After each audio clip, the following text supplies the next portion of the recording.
Hi అండి, అందరికీ నమస్తే. ఈరోజు మనం కచ్చా మామిడికాయలతోటి మంచి రుచికరంగా మామిడి తాండ్ర తయారు చేసుకుందాము.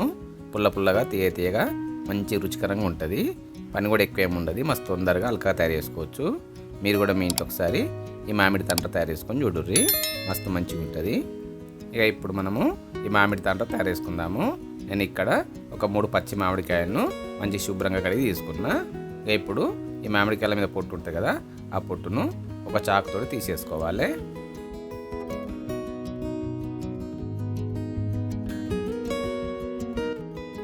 ఇక మామిడికాయల పొట్టు తీసేసుకున్నాం కదా, ఇక ఇప్పుడు ఈ మామిడికాయలను వీడియోలో చూపిస్తున్నట్లు ముక్కల్లా కట్ చేసుకోవాలి.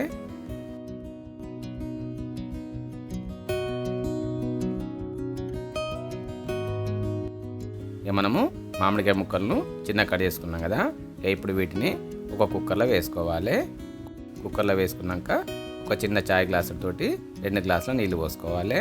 అట్లనే సగం చెంచాడు ఉప్పు, ఒక 7 మిరియాలు, చిన్న దాల్చిన చెక్క వేసుకొని కుక్కర్ మీద మూత పెట్టుకొని స్టవ్ మంట మామూలుగా పెట్టుకొని మామూలు మంట మీద ఒక 5 విజిల్స్ వచ్చేదాకా ఈ మామిడికాయ వక్కలను ఉడికించుకోవాలి. ఇక 5 విజిల్స్ వచ్చినాక కుక్కర్ మీద మూత తీసి ఒకసారి చూసుకోవాలి మామిడికాయ ముక్కలు మంచిగా ఉడికినాయా లేదని. ఒకవేళ ఉడకకుంటే ఇంకా కొద్దిసేపు ఉడికించుకోర్రి. నాకు ఇక్కడ మామిడికాయ ముక్కలు మంచిగానే ఉడికినాయి.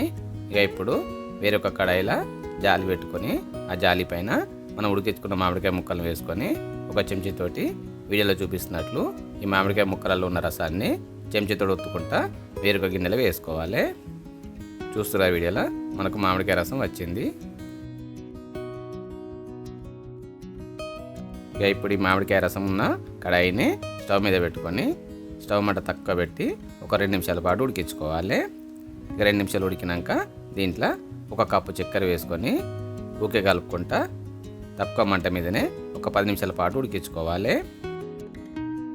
ఇక మనకు 10 నిమిషాలు ఉడికి రసం కొంచెం చిక్కగా అయినాక స్టవ్ బంద్ చేసి దించి పక్కకు పెట్టుకోవాలి. ఇక ఇప్పుడు ఒక ప్లేట్లో కొంచెం నూనె వేసుకొని ఆ నూనె మొత్తం ప్లేట్కు రాసుకోవాలి.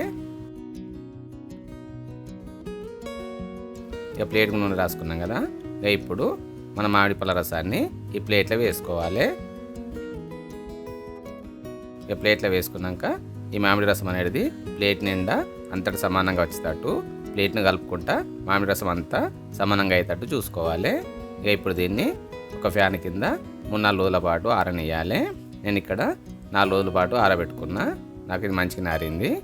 ఇక మనకి ఇది మామిడి తండ్ర తయారైనట్టే. ఇక ఇప్పుడు ఈ మామిడి తండ్రను మీకు నచ్చిన సైజులో ముక్కలా కట్ చేసుకోవాలి.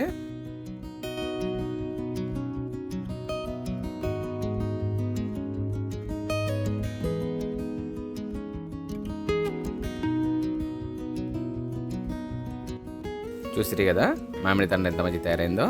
దీనిలా పెద్ద పని ఏం లేదు, మంచి నిమ్మలంగా చేసుకుంటే మనకు మంచి రుచికరమైన మామిడి తండ్ర తయారవుతుంది. పుల్ల పుల్లగా తీయగా మంచి రుచికరంగా ఉంటుంది. ఇక ఇది 1 సంవత్సరం పాటు కూడా నిల్వ ఉంటుంది, చెడిపోదు. మీరు కూడా మీ ఇంట్లో ఒకసారి ఈ మామిడి తండ్ర తయారు చేసుకొని చూడుర్రి, మస్తు మంచిగా ఉంటుంది.